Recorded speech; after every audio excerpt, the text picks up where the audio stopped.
Number 1 channel के number 1 show कच्चा चिट्ठा में आप सभी का स्वागत है। आपके साथ मैं हूं सबीना तामंग देशमुख। कच्चा चिट्ठा के इस स्पेशल एडिशन में सबसे पहले बात गाजा में चल रहे महायुद्ध की। इजराइल ने कहा कि उसने हमास के एक बहुत बड़े कमांडर को मार डाला। एमन नौफाल हमास की सेंट्रल गाजा ब्रिगेड का कमांडर था। अब इजराइल के रक्षा मंत्री ने कहा कि यह युद्ध लंबा खिंचेगा, लंबा चलेगा। लेकिन अब ईरान की तरफ से आई दो बड़ी वार्निंग, दो सबसे बड़ी चेतावनी आप समझ लीजिए, क्योंकि ये बहुत खतरनाक इशारा कर रही है। ईरान के विदेश मंत्री ने कहा कि अगले कुछ घंटों में इजराइल पर बहुत ही बड़ा हमला हो सकता है।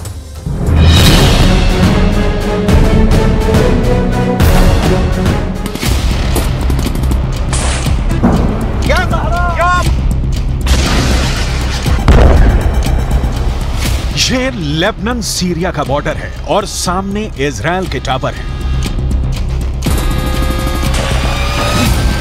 टावर पर छोटे रडार भी लगे हैं, कम्युनिकेशन सिस्टम भी लगे हैं और सर्विलांस कैमरे भी लगे हैं। तभी झाड़ियों में से निकलती है एक स्नाइपर की राइफल और फिर देखिए क्या होता है। पहले रडार पर गोली फायर होती है, फिर कम्युनिकेशन सिस्टम तोड़ा जाता है, फिर सर्विलांस कैमरे पर गोली पड़ती है। यह सब कुछ इजराइल लेबनान बॉर्डर पर हो रहा है। इजराइल डिफेंस का पूरा निगरानी स्ट्रक्चर हिजबुल्लाह ने उखाड़ना शुरू कर दिया है।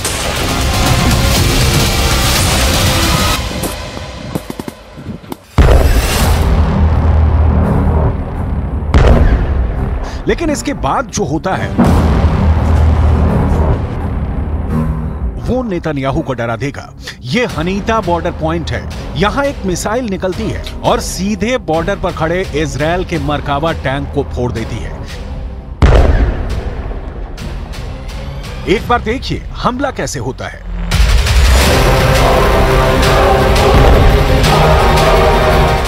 धुआं छटता है तो इजराइल के बाकी टैंक भागने लगते हैं। दूसरा वीडियो दोहरा बॉर्डर पॉइंट से आया है। यहां भी इजराइल का मरकावा टैंक घूम रहा था और फिर होता है एक बड़ा हमला।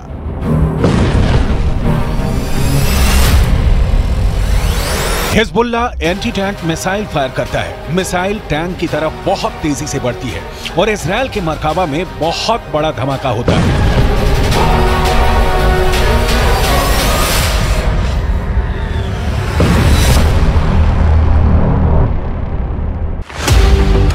लेबनान बॉर्डर पर इजराइल के टैंक पर हमलों का वीडियो बहुत डराने वाला है। इजरायली टैंक के ऐसी तबाह होने की तस्वीरें जब ईरान पहुंची तो वहां के विदेश मंत्री ने बहुत खतरनाक बयान दे दिया। हुसैन आमिर अब्दुल्लाहियां ने कहा कि अगले कुछ घंटों में इजराइल पर बड़ा हमला हो सकता है। हिजबुल्लाह की तरफ इशारा करते हुए ईरान ने कहा है कि अगर ईरान और लेबनान ने इजराइल को जवाब नहीं दिया तो इजराइल की सेना तेहरान और बेरूत पर कल हमला कर देगी। सूरत तदावुम जनायात जंगी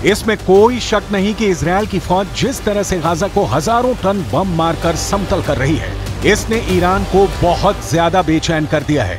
ईरान ने पूरे पश्चिम एशिया का एक एक इंच नापकर इजराइल की ताकत का पूरा अंदाजा लगा लिया है।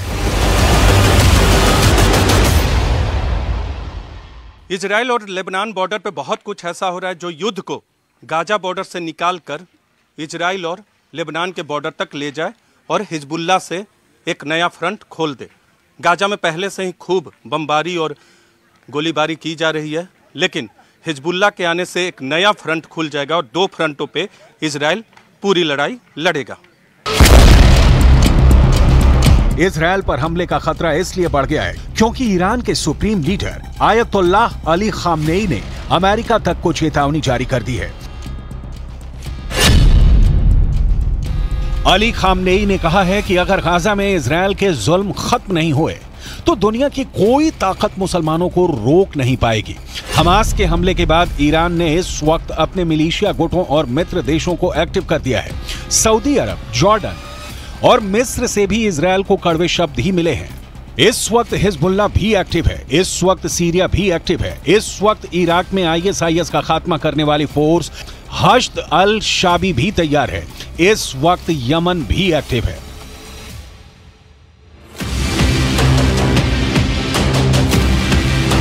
सितंबर महीने में ही यमन ने अपनी मिलिट्री परेड निकाली थी और इस परेड में ऐसी ऐसी मिसाइल और ड्रोन दिखाए जो इस इलाके में अमेरिका और उसके दोस्तों को परेशान कर सकते हैं। यमन वो देश है जिसने पिछले 8 वर्षों तक सऊदी अरब और उसके 15 साथी देशों से युद्ध लड़ा, जिस युद्ध में उसके खिलाफ अमेरिका भी रहा, ब्रिटेन भी रहा और इजरायल ने भी यमन के खिलाफ मदद की। अब वही यमन अमेरिका और इजरायल दोनों को ललकार रहा है।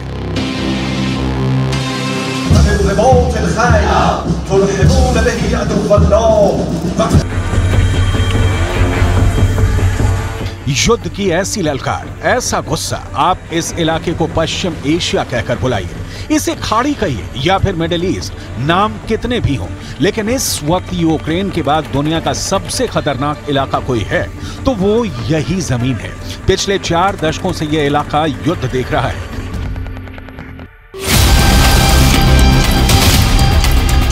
यमन के इस मिसाइल का नाम है तूफान, जो 1000 किलोमीटर की रेंज तक मार कर सकती है। इस मिसाइल से यमन ने सऊदी अरब को कई बार डराया है।